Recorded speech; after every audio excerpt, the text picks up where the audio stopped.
کیا آپ کسی ایسے گناہ کے بارے میں جانتے ہیں جس گناہ کے کرنے سے دنیا میں بھی انسان پر لعنت برستی ہو اور آخرت میں بھی اس پہ لعنت برسے؟ ایک ایسا گناہ ہے جس کے بارے میں فرمایا کہ دنیا میں بھی ایسے انسان پہ لعنت ہے اور آخرت میں بھی ایسے انسان پہ لعنت ہے۔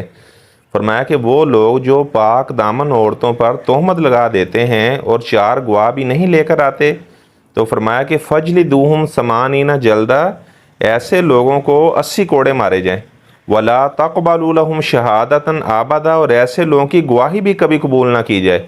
وَأُولَٰئِكُمُ الْفَاسِقُونَ، اور ایسے لوگ اللہ تعالیٰ کے ہاں فاسق و فاجروں میں ایسے لوگوں کا نام لکھا جاتا ہے۔ اگر آپ کی اپنی بیوی سے ذہنی موافقت نہیں ہے تو آپ اسے طلاق دے دیں، چھوڑ دیں۔ اللہ تعالیٰ فرماتے ہیں فَأَمْسِكُوهُنَّ بِمَعْرُوفٍ، اگر آپ نے انہیں رکھنا ہے تو اچھے طریقے سے رکھیں، اگر آپ نے انہیں نہیں رکھنا او سرحوہن بمعروف، اچھے طریقے سے آپ چھوڑ دیں۔ انسان جو کسی کی کردار کشی کرتا ہے، اللہ تعالیٰ نے فرمایا کہ وہ فاسق بھی ہے، 80 کوڑے بھی لگائے جائیں اور ایسے لوگوں کی گواہی بھی کبھی قبول نہ کی جائے۔ اور پھر اللہ تبارک تعالیٰ ارشاد فرماتے ہیں ایسے لوگ جو بولی والی عورتوں پر تہمت لگا دیتے ہیں، الزام لگا دیتے ہیں، لعنوا فی الدنیا والآخرہ، ایسے لوگوں پر دنیا میں بھی لعنت ہے اور ایسے لوگوں پر آخرت میں بھی لعنت ہے۔ آپ صلی اللہ علیہ وسلم نے 7 کبیرہ گناہوں کا ذکر کیا، فرمایا کہ یہ گناہ انسان کی تباہی بربادی کا باعث بنتے ہیں، اس لیے لوگوں اجتنبوا السبع الموبقات، 7 ہلاک کرنے والے گناہوں سے بچنا۔ اس طرح بعض بیماریاں جان لیوا ہوتی ہیں، اس طرح بعض ایسے گناہ ہیں جو ایمان لیوا ہوتے ہیں، جن کے کرنے سے انسان کا ایمان اس سے نکل جاتا ہے۔ تو آپ صلی اللہ علیہ وسلم نے ان گناہوں میں ذکر کیا وَقَذْفُ الْمُحْصَنَاتِ، پاک دامن عورتوں پر تہمت لگا دینا۔ کتنی ایسی ساس ہیں جو اپنی بہو کے اوپر الزام لگا دیتی ہیں، اور کتنے ایسے شوہر ہیں جو اپنی بیویوں پر الزام لگا دیتے ہیں۔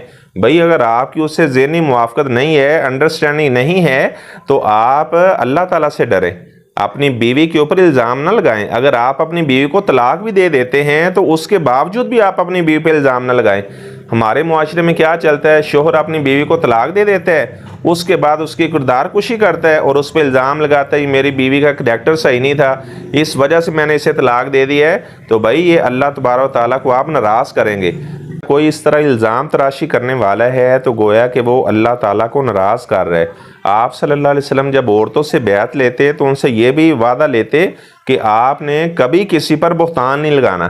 ایسے لوگ جو پاک دامن عورتوں پر الزام لگاتے ہیں، تہمتیں لگاتے ہیں، تو ایسے لوگوں پر دنیا میں بھی لعنت ہے، آخرت میں بھی لعنت ہے۔ بھی ہو سکتا ہے کہ اگر کوئی انسان اپنی پاک دامنہ بیوی پر الزام لگا دیتا ہے یا کسی بھی پاک دامنہ عورت پر الزام لگا دیتا ہے، تو ایسا بھی ہو سکتا ہے کہ کسی پر الزام لگانے کی وجہ سے اس انسان کی اپنی جو بیٹی ہے، اپنی والدہ ہے، وہی اس گناہ کے اندر کہیں ملوث نہ پائی جائے۔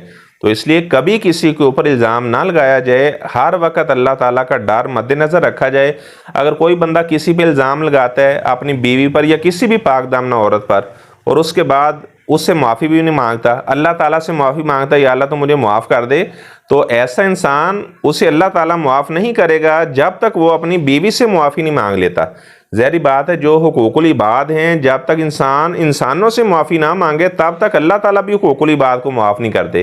تو اللہ تبارک و تعالیٰ ہمیں جتنے بھی کبیرہ گناہ ہیں، اللہ تعالیٰ ہمیں بچنے کی توفیق عطا فرمائے۔